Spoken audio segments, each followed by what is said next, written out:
Hi, my name is Herbal Santiago, and I'm a writer and a teacher. So, the novel that I've written is Alana's Quest for the Golden Tree, and the mythical quality of that golden tree is based on one of the most popular Filipino epic folk legend, and that's Ibong Adarna, or in English, that's the Adarna bird or the epic bird.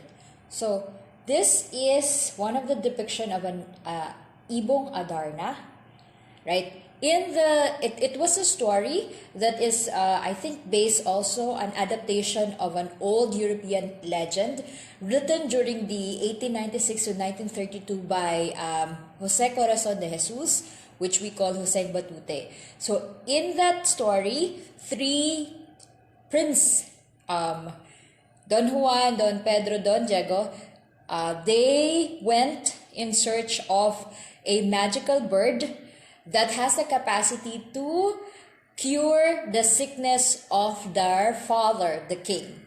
So speaking of parentified children, Don Juan, Don Pedro, and Don Diego certainly are parentified children because they were given responsibilities to look for a magical magical bird that can cure the sickness of the bird.